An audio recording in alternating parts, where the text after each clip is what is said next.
Hello दोस्तों, मैं हूं अजीत और आप सभी का स्वागत करता हूं अपने channel Ajit by blog TV पे। तो कैसे हैं आप सब, कमेंट करके बताइए। और चलिए आज आप सबके बीच में एक सैड सॉन्ग रखता हूं और गाना सुनिए और एंजॉय कीजिए और कमेंट करके बताइएगा।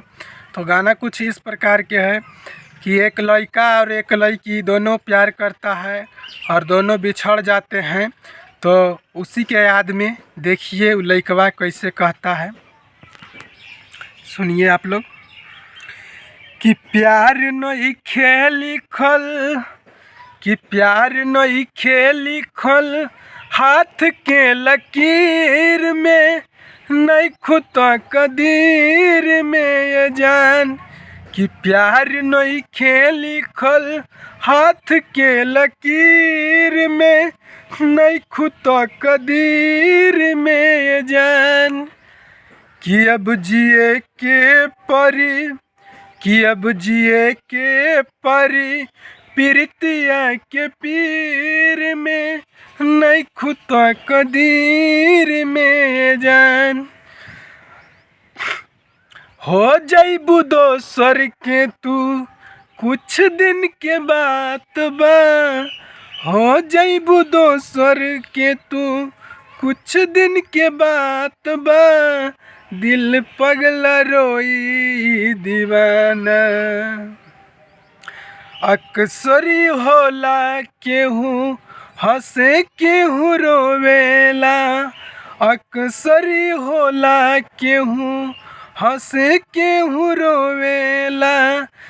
प्रेम के लीला भी कुछ अजीब बा,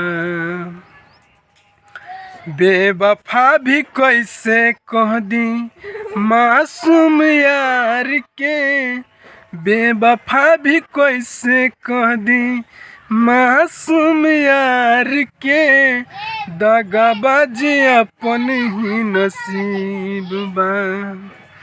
कि सास बन के, कि सास बन के बसल बारू तू शरीर में, नइखो त कदीर में ये जान। प्यार नइखे लिखल हाथ के लकीर में, नइखो त कदीर में ये जान। तो आइए आप सबका सॉन्ग कैसा लगा कमेंट करके बताइए। और देखिए कितना मस्त बेस्ट लोकेशन है। चलिए ऐसे ही प्यार दुलार आशीर्वाद देते रहिए। और देखिए इधर बच्चा लोग आ गया है मेरा गाना सुन के और ये लोग हंस रहा है, देखिए। तो चलिए चैनल को सब्सक्राइब कर लीजिएगा, लाइक शेयर कमेंट कीजिएगा। देखिए इधर चूहा आ गया है सब।